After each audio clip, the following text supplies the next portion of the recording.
Hi, I'm back. This is Dr. Harriet Hall with Lecture 8 in a series of 10 lectures on science-based medicine. In previous lectures, I covered the big 5 major areas of alternative medicine: chiropractic, acupuncture, homeopathy, naturopathy, and energy medicine. But there are a lot of minor topics I haven't covered. In this lecture, I'm going to talk about some of the recurrent themes in alternative medicine, and then I'll cover some remaining odds and ends, some of which are really odd and should be ended. First, I want to talk about zombies, recurrent memes and myths that refuse to die. No matter how many times they're debunked or disproved, they keep coming back to haunt us. There are lots of them, but I'll focus on these 7 examples. The bogus homunculus, food as medicine, the idea that a proper diet will prevent all disease, the idea that superfoods have unique health benefits, that weight loss can be effortless, that detoxification is necessary for health, and that retained feces are poisoning the body. I'll start with zombie number 1, the bogus homunculus meme. Homunculus means little man in Latin. It refers to any small-scale representation of the human body. These are 2 real homunculi.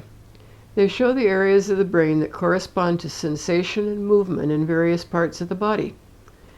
The one on the left maps the sensory cortex.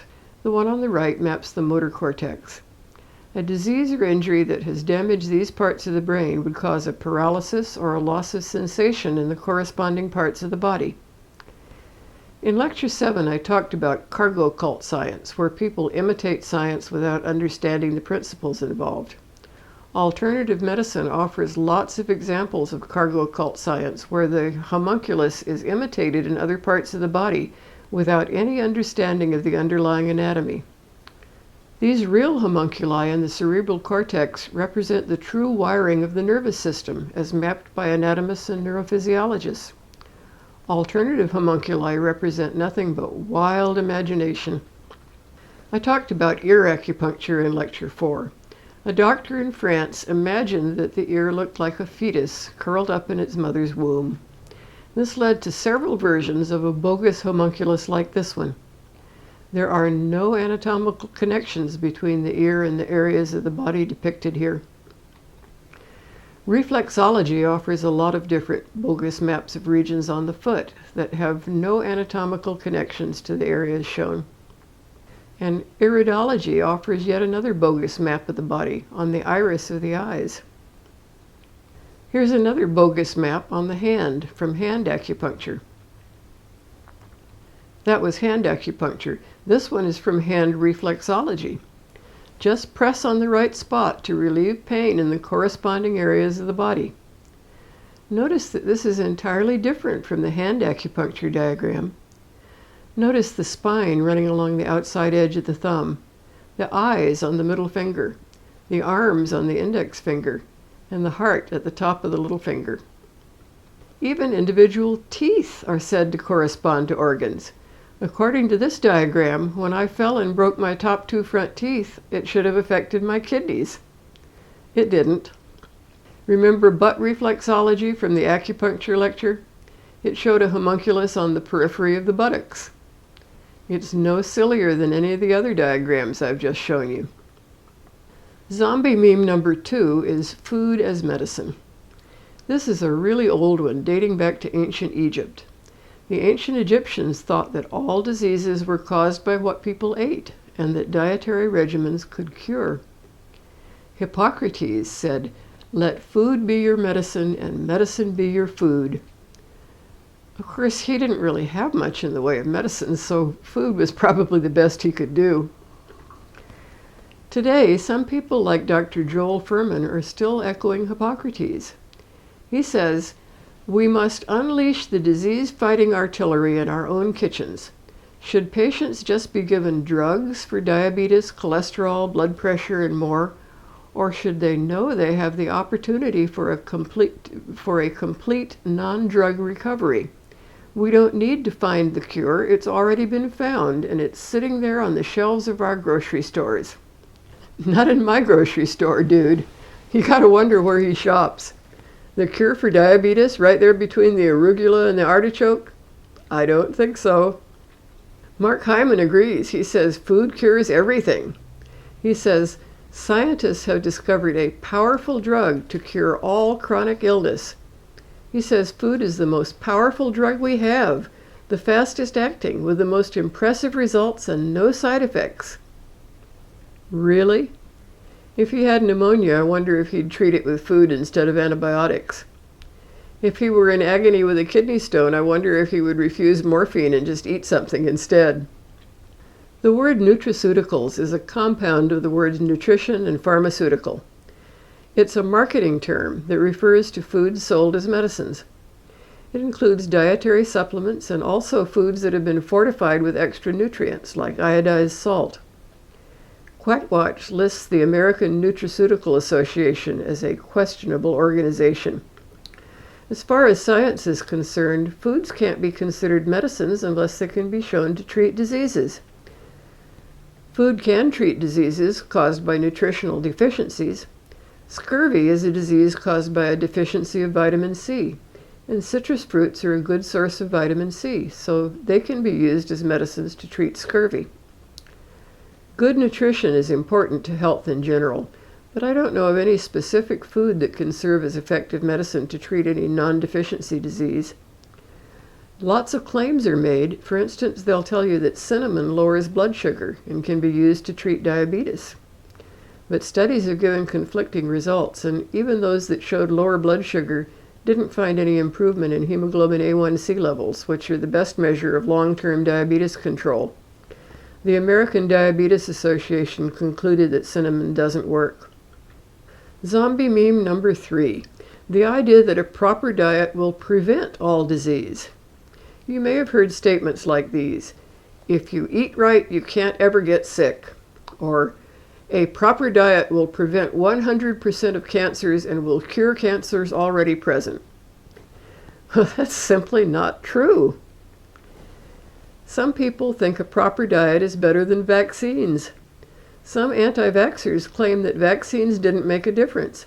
They point out that deaths from contagious diseases were already declining before vaccines were introduced. Well, they were, because of better sanitation, better nutrition, and more effective medical treatment of sick children. Deaths were declining, but the incidence, the number of children who caught the diseases, wasn't declining. It only declined when vaccines were introduced. The idea that factors like sanitation or diet are more effective than vaccines is just nonsense. We've seen several natural experiments in both developed and underdeveloped countries where the vaccination rate declined and the incidence of the disease increased, and then when the vaccination rate rose again, the incidence of the disease dropped again. In the same country with no change in nutrition or sanitation. Some people insist that a healthy child who's adequately nourished can't get sick. They are dreaming. Good nutrition may reduce the risk of catching an infectious disease, and it may reduce the risk of serious complications, but it certainly doesn't prevent the diseases. Some people think a proper diet will prevent cancer, and we know that can't be true. The majority of cancers, 58% of them, are due to bad luck, and they're unavoidable. Some cancers are due to heredity. There are familial cancers and inherited mutations like the BRCA genes that cause breast cancer. The body's constantly copying DNA as cells divide, and the process is imperfect. Copying errors can lead to cancer, and there are unavoidable random mutations. Only about 42% of cancers can be attributed to environmental or lifestyle factors, and nearly half of those are due to tobacco. Being overweight is associated with 5% of cancers. Exposure to radiation from all sources, sun, tanning beds, medical procedures, and natural background radiation, is associated with another 5%. You're more likely to get cancer if you live at a high altitude or live in a brick house or if you have radon in your basement. And eating too few fruits and veggies probably accounts for around 5%. Alcohol is associated with 3.5% of cancers. Chemical toxins like pesticides and workplace exposures account for a small percentage of cancers, and a few cancers are caused by infections like HPV and hepatitis B, but we have vaccines to prevent those. Different studies come up with different numbers. An estimate from the American Cancer Society is more optimistic. It says that as many as a third of cancers might be preventable with diet, but that includes dieting to prevent obesity. It's true that eating a healthy diet will reduce the risk of cancer, but there's no way it could prevent all cancers. There's no way diet could have any effect on the bad luck factors. Proper diet can't prevent all disease, but it can prevent deficiency diseases, and it can reduce the risk of some other diseases. What can science tell us about proper diet? Science discovered vitamins, and it has a pretty good handle on what nutrients we need. The best scientific knowledge is reflected in published nutrition guidelines. We need 6 categories of nutrients: proteins, fats, carbohydrates, vitamins, minerals, and water. The body digests what you eat and breaks it down into its component nutrients. The original source of the nutrients is not important. Throughout human history, people have eaten a wide variety of diets, some rich in plant foods, some poor in plant foods and rich in animal foods, and people can thrive on a wide variety of diets. Modern vegans eat no animal products. Eskimos live mainly on raw meat and blubber. The Maasai subsist mainly on raw meat, raw milk, and raw blood from their cattle. People can live on raw meat alone. It has all the nutrients we need, even vitamin C, which is destroyed by cooking. A raw meat diet may be nutritious, but I wouldn't recommend it. Studying diet is problematic. Most studies are questionable because it's hard to control exactly what people eat, and it's practically impossible to do double-blind studies. Researchers can ask people to follow a diet, but they can't very well enforce compliance. Even patients in controlled inpatient settings can cheat. Friends can smuggle in food, or patients can sneak down to the gift shop for a candy bar. Most studies rely on self-reports and recall, and we know that memory is unreliable and estimates of portion size are unreliable. Nutrition recommendations change, but that's the value of science. It can change in response to better evidence. As we learned more about risk factors for heart disease, first we were told to avoid cholesterol in the diet, then total fat, then saturated fat, and now it seems everything's okay except trans fats. When experts recommended low-fat diets, people replaced the fats with high-calorie carbohydrates, and they got fat. And then low-carb diets became popular. So, what should we eat? Low-fat, low-carb, low-protein, no meat? We don't have any good answers yet. Some diets, like the Mediterranean diet and the vegetarian diet, have been shown to correlate with better health, but we don't know if they're ideal, and they certainly don't prevent all disease by any means. Traditional Chinese medicine has a non-scientific view of nutrition. It classifies foods as warm, cool, moist, or dry. Here are some examples. Boiled spinach is cooling and moistening, so it would presumably treat warm, dry diseases, if there were really any such thing as a warm, dry disease. Roast beef and chilled wine are warming. Toast, while dry to the touch, actually moistens the body. Who would have guessed? They make a lot of health claims for these 4 categories of food, but it's all based on pre-scientific mythology. It's superstition and magical thinking, not science. Ayurveda, the ancient Indian system of medicine, is equally unscientific. In Ayurveda, diet recommendations are determined by your dosha, your mind-body type. To pacify kapha, you should eat spicy foods and avoid sweet foods, except for honey, but don't heat the honey. Avoid tomatoes and nuts. Turkey is fine, but avoid rabbit and pheasant. To reduce vata, eat sweet, sour, and salty foods. Avoid spicy foods. Nuts are good, and so are dairy products. For excess pitta, eat sweet foods and avoid the spicy. Eat nuts. I took Deepak Chopra's quiz, and I found out that my type is mixed vata and pitta. Those two apparently agree that I should eat sweet food, avoid spicy foods, and eat nuts. but that left me confused as to whether I should eat sour and salty foods and dairy products. Everyone seems to want to tell us what to eat. Here are some of the diets people advocate that are not supported by evidence. The paleo diet, based on what we think our ancestors ate. Raw food diet, based on the belief that cooking destroys the life force in food. The blood type diet. The alkaline diet. The maker's diet, which only allows foods that are mentioned in the Bible. Fruitarians who eat only fruit. The tapeworm diet. The zodiac diet. There are so many of these fad diets. It seems like there's a new one every month. And they not only want to tell you what to eat, but how to eat. Certain foods shouldn't be mixed. Food should be eaten in a certain order. Don't drink liquids with meals. Advocates of Fletcherizing even want to tell you how to chew. You must chew your food 32 times, then you spit it out. The idea is that you would absorb the nutrients without the bulk and would lose weight. Fletcher's motto was, "Nature will castigate those who don't masticate." There's a plethora of claims and a paucity of proof, so how can you choose the right diet? We still have a lot to learn, but the available evidence is converging on this diet advice. Eat a variety of foods, mostly plants, not too much. Get your nutrients from food rather than from pills. Most reputable sources of dietary advice emphasize plant-based foods. Your mom was right when she told you to eat your vegetables. Zombie meme number 4 is that certain foods have unique health benefits. Sometimes they're called superfoods.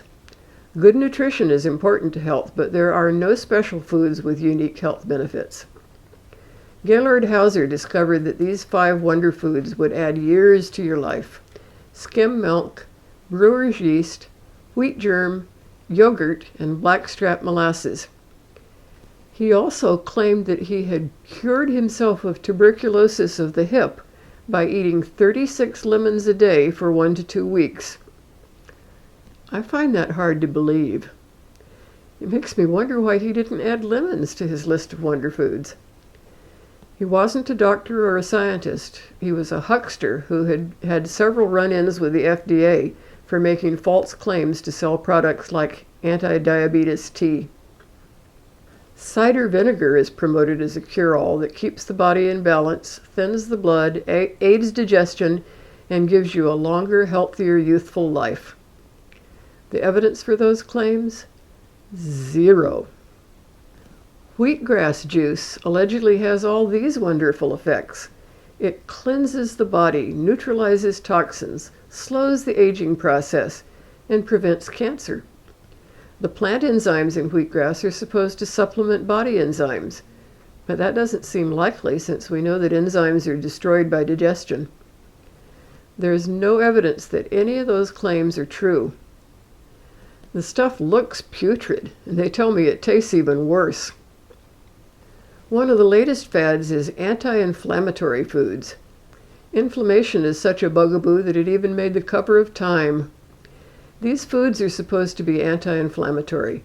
Kelp, wild Alaska salmon, turmeric, shiitake mushroom, green tea, papaya, blueberry, extra virgin olive oil, broccoli, sweet potato.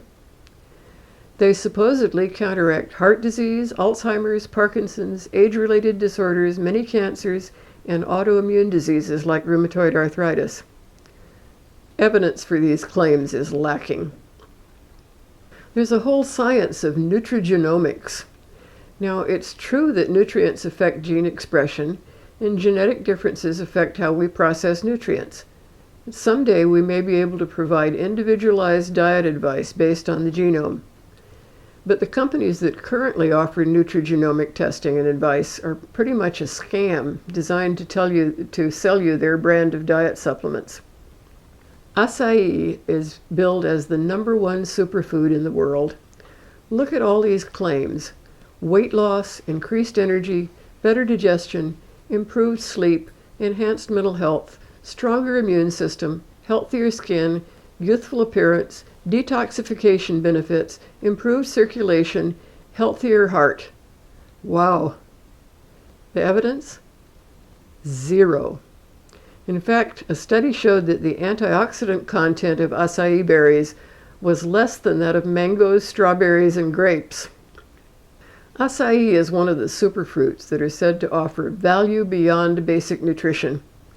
Promoters typically hype a single exotic tropical superfruit, but all of these have been designated superfruits: acai, baobab, maqui, mangosteen, goji, sea buckthorn, jujube, cucuaçu, pitayas, pomegranates, guava, dragon fruit, kiwi, lychee berries, yum berries.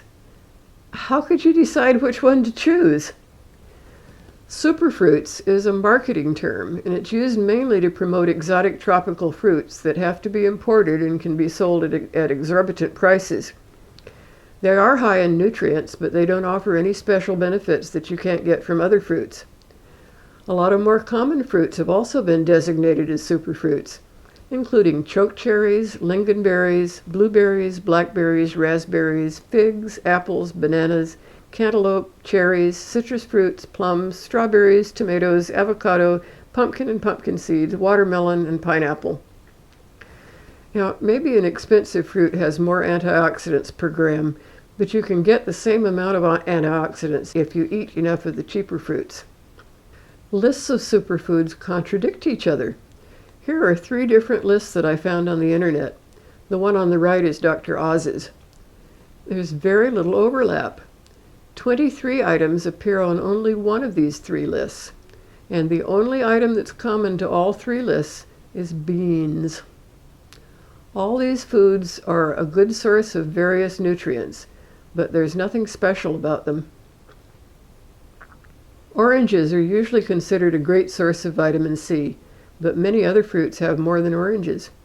One medium orange has 70 milligrams of vitamin C. A cup of chopped red bell pepper has nearly 3 times as much, 190 milligrams. 2 kiwi fruits have 137 milligrams. A serving of broccoli has 132 milligrams.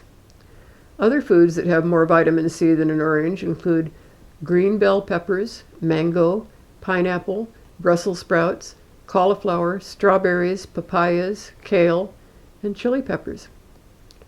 A superfood may contain a high level of a nutrient or even high levels of multiple nutrients, but if you're already getting enough of those nutrients in your regular diet, eating a superfood won't make you healthier. The excess will just be eliminated.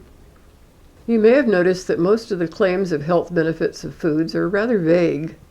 Unless a product has been approved by the FDA as a medicine, it's illegal to claim that it can cure, treat, or prevent any disease. One company falsely advertised that elderberry juice could cure, treat, or prevent various disease conditions, including AIDS, diabetes, and flu, and their products were seized by the FDA. Zombie meme number 5. There is an effortless way to lose weight. Don't you wish? Physics tells us that if you use up more calories than you take in, you will necessarily lose weight. It's simple in principle, but it's fiendishly difficult to put into practice, and it takes a lot of effort. People want a way to make it easy. If it sounds too good to be true, it probably is. Acavar 2050 advertised that you could eat all you want and still lose weight. They said, we couldn't say it in print if it wasn't true. But they did say it in print, and it wasn't true. They were using deceptive marketing tactics to sell an untested product. They claimed to have evidence from 2 clinical trials, but neither of those trials actually tested the product. One just tested caffeine. There is no evidence that Acavar 2050 aids weight loss, but if it does, it's probably because it contains a lot of caffeine. And frankly, coffee tastes better and is cheaper. Hoodia is a cactus-like plant that only grows in the Namib Desert. It was traditionally used by skinny bushmen in the Namib Desert as an appetite suppressant in starvation conditions on long hunts. Recently, it has been touted as a miracle weight loss pill for lazy fat people with plenty of access to food. That doesn't necessarily follow. It can't be cultivated. You have to go out and find it in the desert. Its popularity led to biopiracy. It was stolen from the San people. It's protected by law, and it can only be exported under license, with part of the profits being returned to the San. When several Hoodio products were tested, half of them contained less than 0.1% of what the label said, and half of those contained no Hoodia at all. So if you buy it, you're probably not getting any, and if you are getting any, you're defrauding the San people. Either way, I'd say the customer was getting Hoodia winked. It hasn't been proven safe or effective. A pharmaceutical company worked on it for a while, trying to extract the active ingredient, but they gave up on it. Finally, in 2011, a study showed that it doesn't work and it causes side effects. Dr. Oz seems to have a new weight loss miracle every month or two. The latest one is Garcinia cambogia. He calls it the weight loss holy grail. He's easily impressed by testimonials, and he disregards the scientific studies that have shown either no effect or an effect too small to be clinically significant. Oh, and it is known to cause various side effects. Before this one, Dr. Oz recommended other miracles like green coffee bean extract, raspberry ketones, yerba mate, bilberry, hot pepper jelly, catechin and conjugated linoleic acid, acacia powder, pickles, red wine, and wet foods. Dr. Oz must have been eating a lot of wet foods because he's all wet. I wonder what his next miracle will be. Here's what the scientific evidence says about successful weight loss. Reduce calorie intake, stay physically active, and keep a food diary. Most weight reduction diets are strategies that get you to eat fewer calories. Keeping a food diary has been shown to improve weight loss, and I think it's because people who write down everything they eat become more aware of what they're putting in their mouth, and they eat fewer calories. Zombie meme number 6, the idea that we need to be detoxified. These are the only science-based reasons to detoxify. Alcohol detox for alcoholics, drug detox for addicts, treatment of poison ingestion, dialysis for kidney failure, and chelation for heavy metal poisoning. Except in cases of poisoning, the body doesn't need any help in handling toxins. The liver and the kidneys do a fine job by themselves. Toxins are constantly being ingested, and they're also being constantly created in the body by metabolic processes. The liver breaks down toxins and prepares them for excretion in bile or urine, and they're eliminated. Here are some of the bogus detoxification treatments that are used in alternative medicine. Colon cleansing, infrared saunas, foot pads and foot baths, Gerson therapy, oil pulling, Scientology's purification rundown, chelation, maple syrup, cayenne pepper, and lemon juice, removal of dental fillings. Now, none of these will do you any good, and some of them are likely to harm you. Have you seen these detox foot baths? The water turns brown, and they tell you it's the toxins coming out through the skin of your feet. It's not toxins, it's rust. It's a process of electrolysis that removes ions from the metal electrodes. If you run the machine without putting your feet in it, you'll see the same color change.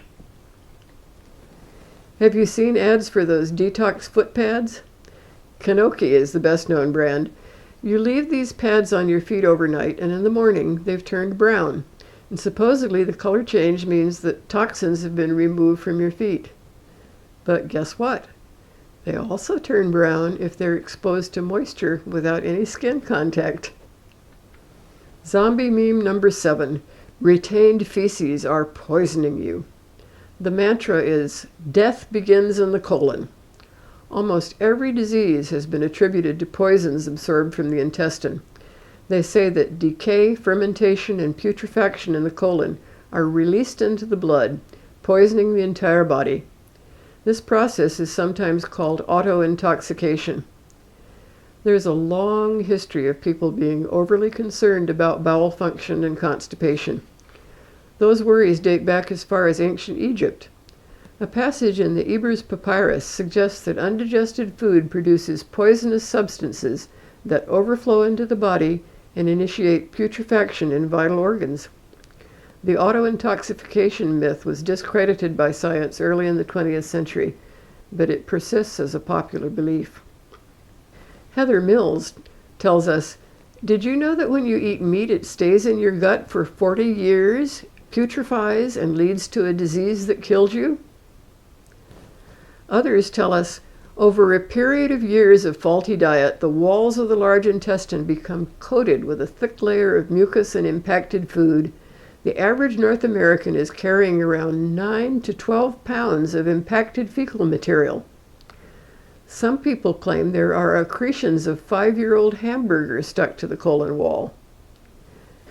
Now, none of that can possibly be true, even in part. Doctors are constantly looking inside the colon. Surgeons, radiologists, gastroenterologists doing endoscopies, and pathologists doing autopsies. No doctor has ever seen any such accretions. And we know that the cells lining the colon are constantly being replaced every few days. So if anything were stuck to the wall of the colon, it would fall off as the old cells sloughed off. Nevertheless, people who believe this rot subject themselves to colon irrigation, also known as high colonics or colon hydrotherapy, often in one of these spa-like facilities. It's like an enema, but with much more water. It can cause side effects like cramping, bloating, nausea, and vomiting. It can be dangerous due to perforation, dehydration, infection, electrolyte imbalance, and removal of normal colon bacteria.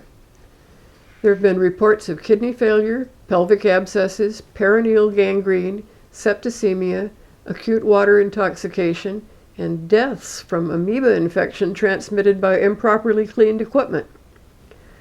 There is no medical reason for colon cleansing, except as a bowel prep for surgery, imaging procedures, or colonoscopy. And colon irrigation is not used for those bowel preps. Then there's coffee enemas, said to be an important part of any detox. They say it stimulates the liver to excrete toxins in the bile. They say the caffeine is absorbed, but claim it doesn't cause caffeine side effects, which doesn't make any sense because once the caffeine is in your bloodstream, it can't remember how it got there, and it can't act any differently. Coffee enemas are used for everything from general well-being to treatment of cancer. People take 4 to 10 enemas a day. It requires boiling the coffee for 15 minutes, lying on the floor for 15 to 30 minutes after the enema before excretion. And that's a huge investment of time for something that has never been shown to do any good. There are even special coffees sold for the purpose. If Starbucks were selling it, they could call it Starbutts. Twice daily coffee enemas are part of the Gonzalez regimen, promoted as a treatment for cancer.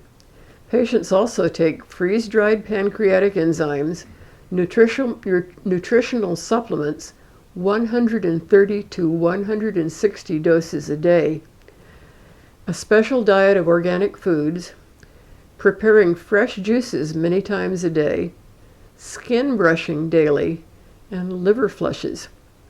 The Gonzalez regimen has been tested, and it doesn't work. I'll be coming back to it in Lecture 10. So, enough about zombies. Now for some more odds and ends. That reminds me of the old joke about the psychiatrist and the proctologist who decided to open an office together. And they couldn't decide whether to call it nuts and butts, queers and rears, or odds and ends. One of the oddest alternative health beliefs is breatharianism. This is Prahad Jani. He's 83 years old. He claims to have lived without food for 7 decades, surviving on universal life force energy alone. The Indian Army is studying him because they want to teach their troops to go without food. They're so invested in believing his lie that they're not bothering to provide constant 24-hour surveillance to make sure he's not cheating. The breatharian fad has come to the U.S. This woman tells us that the starving of the world would be just fine if they could only be reprogrammed. They starve to death because the mass media has tricked them into thinking they need food. Did you realize you were being tricked by the mass media? You don't need food. You can live on light or the holy breath or prana or something. Yep, you can live on it until you die, which will happen a lot sooner if you don't eat. Wouldn't it be nice if you could remove gallstones without surgery? So-called liver flushes claim to do just that. They use a variety of ingredients, mainly olive oil. You drink the flush solution, and these objects appear in your stool. The green objects, not the quarter. That's just there to show the scale. These are not gallstones. They're soapstones, produced by the action of digestive juices on large volumes of olive oil. Here's another odd belief. Ear candles. A conical hollow cylinder coated with wax is inserted into the ear canal and lit. It supposedly removes wax buildup from the ear canal. After a treatment, the candle remnants are opened to show that they contain debris like this. Patients are told that this is the earwax that the candle removed by creating a suction. It isn't. Skeptics tried burning the candles without inserting them in the ear. They found the same debris. It comes from the candle itself, not from the ear canal. Some ear candlers have wised up enough to stop claiming that it removes wax, but they still claim it's a holistic way of treating earaches. It's also sold as a relaxation technique, and it allegedly provides a whole laundry list of other health benefits. Ear candles have been banned by the FDA because they serve no medical purpose and they're risky. There have been reports of burns, perforated eardrums, complications requiring surgery, fires, and at least one death. Longevity clinics are springing up everywhere. In his book Fantastic Voyage, Live Long Enough to Live Forever, Ray Kurzweil predicts that in the future, everyone will live forever. And he's trying to stay alive until science makes living forever possible. He follows a regimen that he devised in collaboration with Dr. Terry Grossman, who runs a longevity clinic. He takes 250 supplement pills every day. He spends a whole day every week at the longevity clinic getting IV vitamins, chelation, and acupuncture. He takes additional herbs that his wife gives him. He drinks 8 to 10 glasses of alkaline water a day and 10 cups of green tea. I wish him luck, but none of the things he's doing have ever been shown to extend the human lifespan. Science-based preventive medicine can minimize the risk of premature death from disease, but the claims of the anti-aging clinics and longevity clinics go way beyond any evidence. Then there are claims about vitamins. 40% of Americans take vitamins, mostly for the wrong reasons. Science says most of them are wasting their money. People take vitamins to boost their energy, to improve their memory, to fight fatigue, irritability, and poor concentration, to extend their lives, to lose weight, to relieve depression, to induce hair growth, to improve skin, and other alleged beliefs. Newsflash! Vitamins don't do any of those things. Here are the only science-based reasons for people in the general population to take vitamins. Young women should take folic acid for prevention of birth defects. And the elderly, who may not be getting enough vitamin D or vitamin B12 in their diets, should probably take supplements. Otherwise, people should only take vitamins if their doctor tells them there's a specific medical reason to. For people who worry that they may not be getting enough vitamins in their diet, it's better to improve the diet than to take multivitamin pills. And vitamins can harm.